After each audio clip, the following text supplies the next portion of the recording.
Hello, নমস্কার। আমি doctor প্রদীপ রয়। আজ বলবো যে কিছু কিছু বয়স্ক মানুষদের যাদের বয়স মোটামুটি 45 থেকে 55 বা 60 বছরের মধ্যে যাদের বয়স, তাদের এক প্রকারের বিশেষ সমস্যা মুখে দেখা যায় এবং এই সমস্যাটি পুরুষদের তুলনায় মহিলাদের একটু বেশি দেখা যায়। এবং এই সমস্যাটা হচ্ছে যে কিনা তাদের মুখে সবসময়ের জন্য ঝাল লাগা বা বার্নিং সেন্সেশন হয়। এর পাশাপাশি তাদের মুখে লালারসের পরিমাণ কম থাকে এবং তারা যে টেস্ট বা খাবার খায় সেক্ষেত্রে কিন্তু তারা সঠিক খাবারের যে সঠিক যে টেস্ট সেটা তারা পায় না, টেস্ট সেন্সেশন অল্টার্ড হয়ে যায়।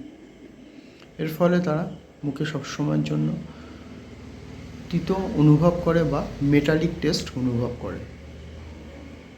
এই টেস্ট সাধারণত সে খাওয়ার সময়ও সে অনুভব করে এবং বেশিরভাগ সময় সে কোনো কিছু খাওয়ার না খাওয়া অবস্থাতেও, নর্মাল অবস্থাতেই তারা অনুভব করে। এবং দেখা যায় যেখানে এই ধরনের টেস্ট তারা সারাটা দিন ধরেই মুখে পেয়ে থাকে এবং তারা বুঝতে পারে না এটা তাদের কেন হচ্ছে। এর ফলে তারা অনেক বেশি চিন্তায় পড়ে যায়, ডিপ্রেশনে চলে যায় এবং চিন্তা ডিপ্রেশন যত করে, অ্যাংজাইটি যত করে, তাদের এই ধরনের সমস্যাটা আরও বেশি বেড়ে যায়।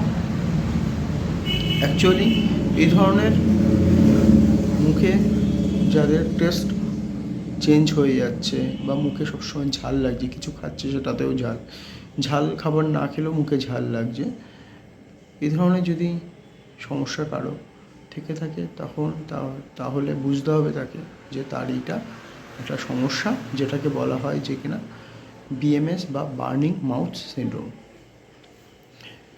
এটি ফলে সে তার মুখের বিভিন্ন অংশে, যেমন ঠোঁটে,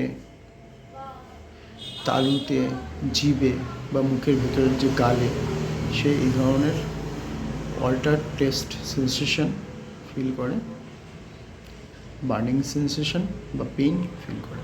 কিন্তু মুখের মধ্যে যদি দেখা যায়, এক্সামিনেশন করে করে যদি দেখা যায়, সেক্ষেত্রে দেখা যায় যে তার মুখের মধ্যে কোনো রকম কোনো নিশান নেই বা কোনো ঘা নেই, তারপরেও তাদের এই ধরনের সমস্যা হচ্ছে এবং ওরাল মিউকোসা প্রায় নর্মালি দেখতে লাগে, তা সত্ত্বেও তাদের এই ধরনের সমস্যাটা হয়ে থাকে।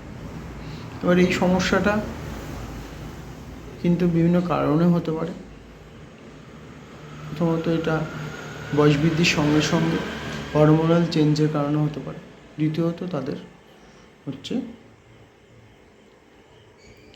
তার যে নার্ভের যে সমস্যা, নিউরোলজিক্যাল ডিসঅর্ডারের কারণেও হতে পারে। কিছু ক্ষেত্রে ইডিওপ্যাথিক বা কারণ ছাড়াও এটা হতে পারে।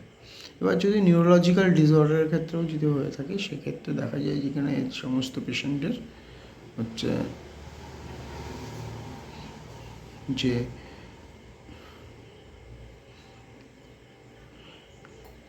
কর্ডা টিম্পানি যে নার্ভ, সেই নার্ভের ড্যামেজ হলে এই ধরনের সমস্যা দেখা যায়।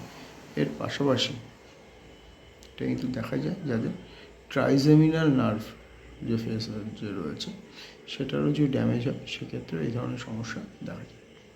এছাড়া এই সমস্যাগুলো সেই সমস্ত পেশেন্টের মধ্যে দেখা যায় যাদের ডায়াবেটিস অনেক বেশি, অর্থাৎ আনকন্ট্রোল ডায়াবেটিক পেশেন্টদেরও কিন্তু এই ধরনের বার্নিং মাউথ সিনড্রোমের সমস্যা দেখা যায়। পাশাপাশি যে সমস্ত পেশেন্টের দীর্ঘদিন ধরে ক্যান্ডিডিয়াসিস, ওরাল ক্যান্ডিডিয়াসিস সমস্যা আছে, বা যাদের যে সত্যি জিওস্টোমিয়ার সমস্যা আছে, তাদের ক্ষেত্রে কিন্তু এই সমস্যাটা দেখা যায়।